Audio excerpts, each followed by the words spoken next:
RW Wrestling Podcast Old Guy is here, and he has another random mass daily match review for you. And this is Kenny Omega and Kenta versus Jon Moxley and Lance Archer. This occurred on AEW Dynamite just a measly 4 days ago on the 10th of February, 2021. And all four of these men are participating in a lights out match, a.k.a. hardcore match, a.k.a. falls count anywhere match, a.k.a. no holds barred match. Take your pick. They all it's all the same. So last week we see that Lance Archer helped Moxley, and Moxley was getting beat down by Omega and Kenta, and Lance Archer got involved with it. So that's how he factors into this. Omega's trying to recruit Kenta to help him fight Jon Moxley, and so Omega asks Kenta, "Do you want to help me out?" And Kenta's like, "No, shut the fuck up. I'm only here to beat Jon Moxley." And Moxley has a promo of his own where he talks about his upcoming title fight with Kenta on February 26th for the IWGP US Championship, which sounds like it's going to be a good fight. Okay, so introducing first, representing the Bullet Club, he is the number one contender for the IWGP US Championship. He's making his AEW debut. He is the uppercase Kenta. And his partner, he's accompanied by Don Callis. He has a singles record of 15-2. He has 38 overall wins, which is the most in AEW. He is the current All Elite Wrestling Champion. He is the cleaner. He is Kenny Omega. And their opponents. The first to come out, accompanied by Jake the Snake Roberts, with an overall AEW record of 15 wins and 4 losses. This is the Murder Hawk Monster. This is Lance Archer and his partner. He is the current IWGP US champion. He has an overall record. He has a singles record of 27 wins, 1 loss, and a draw. He is Jon Moxley. Okay. So Kenta and Omega are ready. Archer and Moxley are ready. The rest says ring the bell, and here we go. And right off the bat, Kenta nails Moxley with a briefcase. I'm sorry, this briefcase that Kenta has, it's what he uses to claim himself being number one contender, kind of like Money in the Bank, I guess. Although I don't know how he got it. Okay, so right off the bat, Kenta nails Moxley with his briefcase. And then Moxley bumps into a corner. Kenta kicks Moxley while Archer tosses Omega into the opposite corner. As Archer is going off on Omega, Kenta hits Archer in the back with the briefcase, and Archer no-sells it and turns around menacingly at Kenta, who's backing off, and he's like, okay, cool. And that distracts Archer enough for Omega to proceed to chop block Archer's left leg. Kenta hits Archer in the face with the briefcase, and then Omega hits the Kotaro Crusher to Archer. Moxley has turned... at the same time, Moxley has turned the tables on Kenta with punches and kicks in the corner, but Moxley is cut off by an axe handle from Omega. Omega follows up with kicks and punches to Moxley. Kenta pushes Omega off Moxley because he wants to be because he wants in on the Moxley beatdown, and for some reason Omega has an issue with this. I'm not sure why. And Moxley takes advantage of it by scoring some punches in on both men. But Omega and Kenta respond by chopping Moxley into a corner. They continue with more kicks and chops to Moxley. Moxley gets flipped into the opposite corner. Omega hits a running elbow to Moxley. Kenta hits a running kick to Moxley. Omega runs at Moxley but gets shoulder tackled out of his boots by Archer. Kenta runs at Moxley and eats a lariat. Both Omega and Kenta sell into opposite corners, and then both Archer and Moxley hit Omega and Kenta with running strikes and the corners that Omega and Kenta are in. Basically, they're running back and forth and hitting them.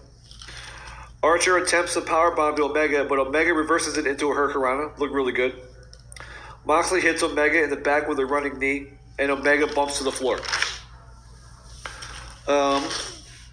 Moxley and Kenta butt heads in the middle of the ring, and they have a bouye spot. And there's a lot of stiff forearms from these guys. I mean, these guys just want to fight each other. And so both of these guys also hit running boots to each other. Kenta attempts a GTS, but Moxley wiggles out and attempts a paradigm shift. But Omega nails Moxley in the head with a trash can. Wham! Trash can's all dented up, and then Omega decides to put the trash can Omega decides to place the trash can on the ring post. Omega picks up Moxley for the You Can't Escape, and he hits Moxley with the You Can't Escape using the trash can during the moonsault portion of that move. Omega holds the trash can up to Moxley's face in the corner, and Kenta runs from the opposite corner and nails Moxley in the face with a missile dropkick through the trash can. Wham! And Omega gets a 2 count for that. Archer brings a ladder into the ring and runs straight through Omega and Kenta. And then Archer leans the ladder into a corner. Moxley hits a tope suicida to Kenta, who sold the ladder spot to the floor.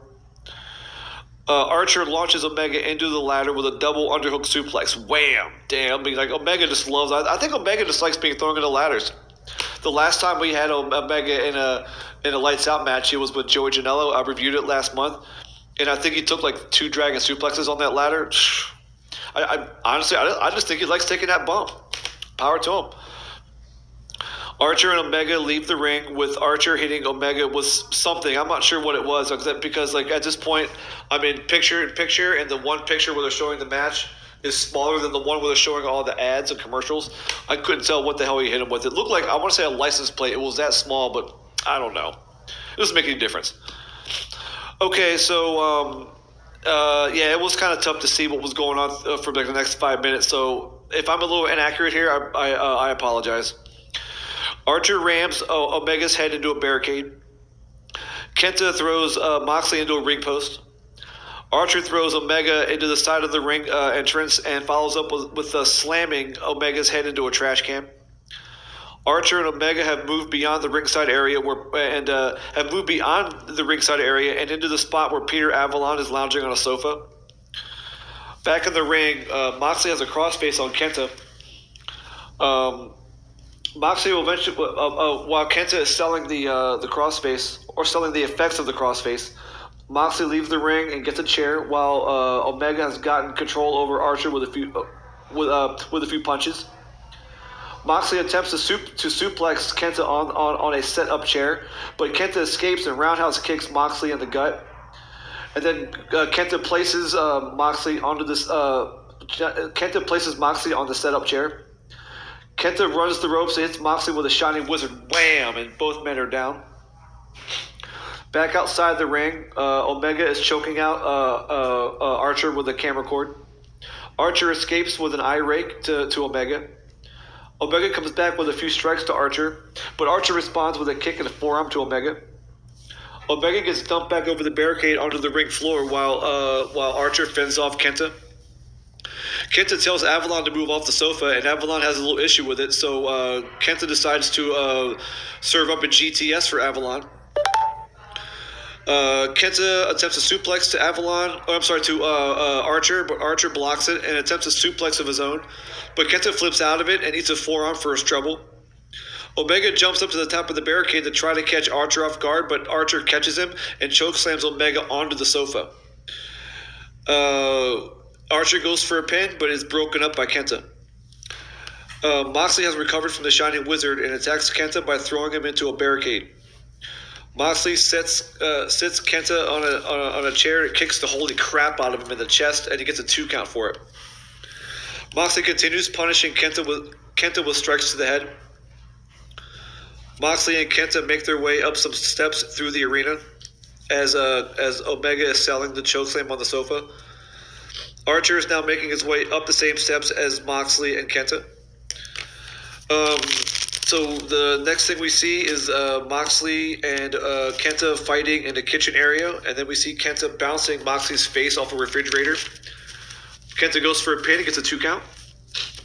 Moxley responds by bouncing Kenta's face off another refrigerator. Moxley places Kenta onto a prep table.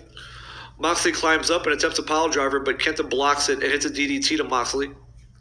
Kenta follows up with a yes lock, but Archer breaks it up by hitting Kenta with a box of potatoes.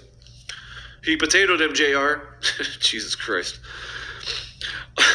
Archer punches Kenta, but Omega stops Archer and throws Archer into a speed rack. Omega follows up by hitting Archer with a trash can. Moxley gets a few kicks to Omega. Kenta is still selling the box of spuds on a table. Is still selling the box of potatoes. Kenta is still selling the box of spuds on a table. Moxley hits Omega with a potato a few times. He potatoed him, JR. We get Moxley and Omega go walk off camera, and then we get a small recap of action earlier in the match while Omega and Moxley make their way back to the ring. Omega and Moxley work their way to ringside via the parking lot or the parking lot area. I guess I don't know if it's I don't know if it's a loading dock or a parking lot. I'm not sure what that is, but that's where Moxley walked into the ring anyway. So, Moxley picks up a chair and jabs the chair into Omega's gut. The two men get to ringside, and Omega and Moxley trade punches till Moxley hits Omega with an MMA style knee strike. Moxley grabs a kendo stick from under the ring and then hits Omega with the kendo stick a couple times, and then throws Omega back into the ring. Moxley shows some respect to Jake Roberts and does a Japanese bow to him as he enters the ring to continue beating down Omega.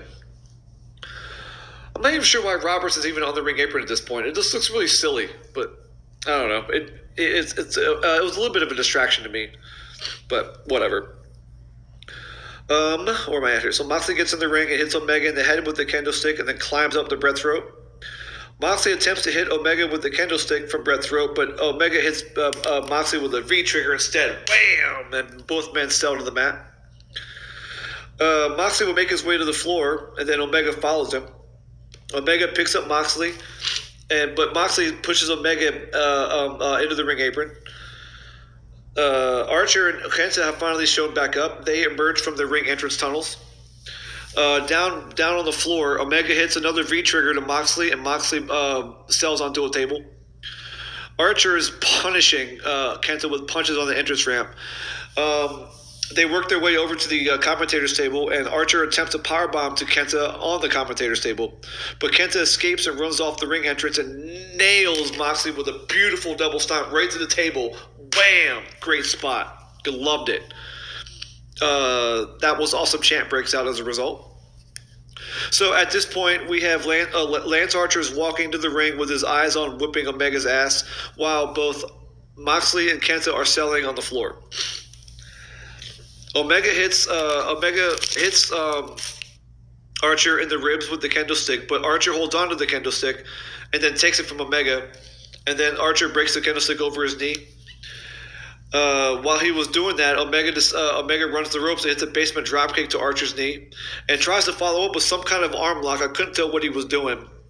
But Archer flips Omega to the mat, and then he follows that up with a choke slam. This crowd is starting to get hyped up now. They all four men are back by the ringside area, and they sense that something good is about to happen here. All these crowds are really good at that stuff. I mean, all these crowds are so educated. It's good stuff to hear when the crowds get hyped, because then I get hyped. So keep it up, crowd. Archer decides to get rid of the ladder and goes back on the attack to Omega. Archer gets a hold of Omega's wrist and climbs to the top rope, kind of like old school style. Archer takes a few steps and hits a nice looking moonsault off the top rope to Omega, and he gets a 1, a 2, but Omega's not ready to go, and he kicks out. Archer attempts blackout to Omega, but has to release it to cut off the interfering Good Brothers. Kenta runs in the ring and hits 2 stiff spinning back fists to Lance Archer, but they have zero effect on him. Archer responds by nailing Kenta with a big boot right to the face. Oof, Kenta sells it like $1 million. Archer attempts a choke slam to Carl Anderson, but Anderson blocks it with the gun stun, which is like a kind of a modification of the stunner. The announcers called it the gun stun. I went and looked it up, and it's like a modification of the stunner, but like it didn't look like a stunner at all. It looked like it just looked like as the choke slam was coming down, Anderson grabbed Archer's head and brought it down on his knee. So, I'll take the announcer's word for it. I mean, Excalibur knows what he's talking about, right? Jake Roberts decides to get into the mix by hitting Anderson with his patented short arm clothesline, but then Roberts eats a punch to the throat and then bumps to the mat. Omega comes in the ring and calls for the V-trigger to Roberts, but Moxley cuts Omega off with a barbed wire bat strike to the gut. Both Good Brothers also get some of the barbed wire bat to their gut. Kenta cuts off Moxley with a GTS, and Moxley bumps to the outside. Archer charges Kenta and shoulder tackles the crap out of Kenta, and Kenta sells to a corner. Archer attempts a double choke slam to both. I'm sorry, he didn't sell to a corner. Sorry about that. He just fell to the mat. Okay, I'm gonna go back a little bit. Lance Archer charges Kenta and shoulder tackles Kenta to the mat.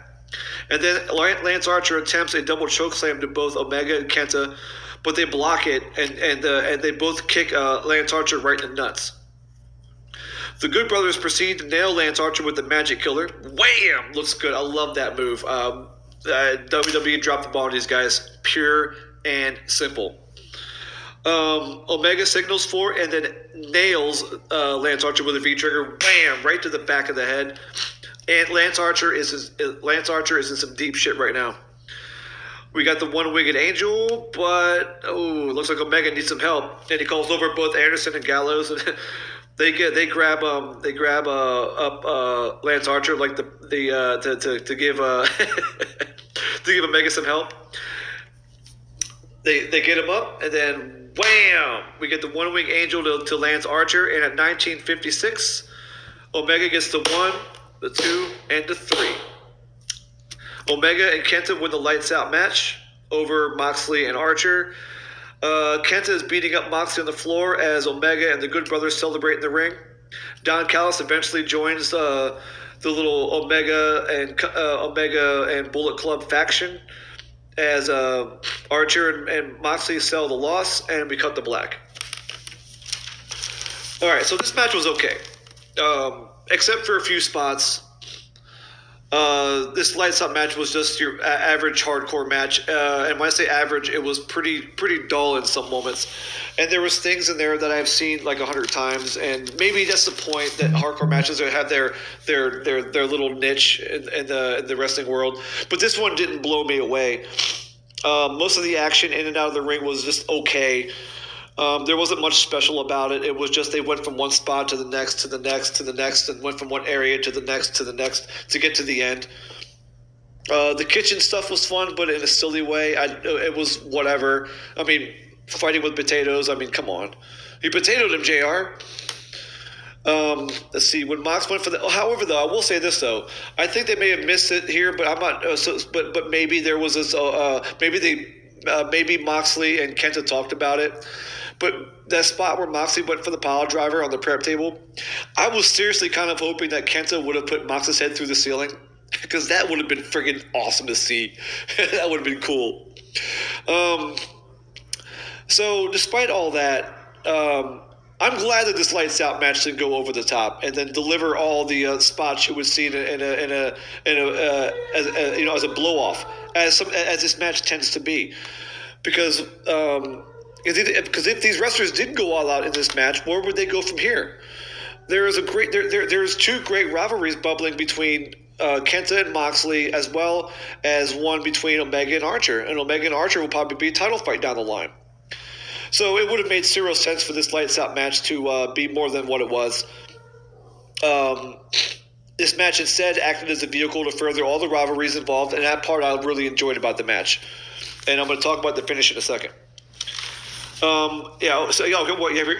we go. This is the finish. So Omega and Kenta going over was the right move. Having the Good Brothers involved was a good move, because that keeps the Omega Good Brothers combo faction, whatever, moving forward with a pretty good amount of momentum.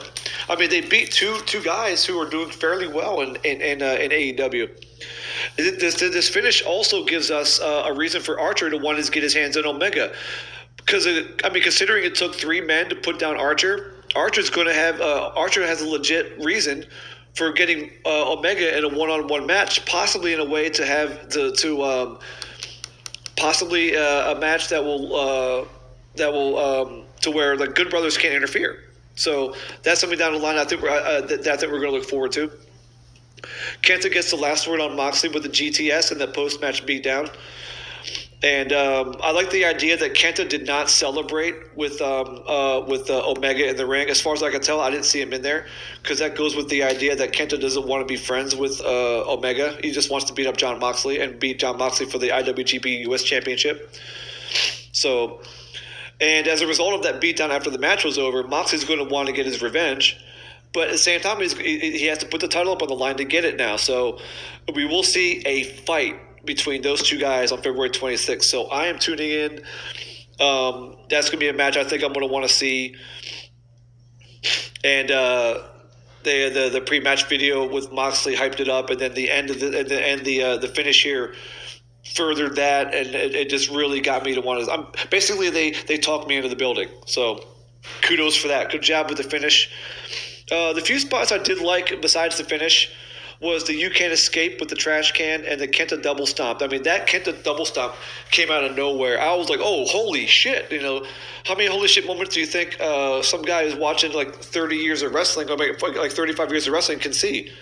It still happens. And it's because all the guys in this match are so uber creative, and they're super talented. And even though this match was kind of like subpar when it comes to their talent, they made up for it in a couple memorable spots, but the great finish made up a little bit, just a little bit. The booking of the match made up for the kind of a subpar, a standard fare, nothing special, nothing great, but nothing bad kind of a match. And I'm glad the booking was spot on, because I'm only giving this match a 7.5. So. If you guys have a different opinion on that, let me know down in the comments. It just didn't do much for me except for the finish, which I thought was outstanding, and those few couple spots that I mentioned were what helped it keep above. Keeping it because with other matches, like sometimes you just see a match and like, okay, this is gonna be a 7, regardless of what happens, right? And this match barely got above that.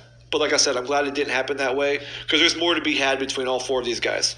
So, good booking. Match was And I'm going to leave it at that. I'm going to cut this one off, and I'm going to see you guys tomorrow with another Random Mass Daily Match Review. Have a good one.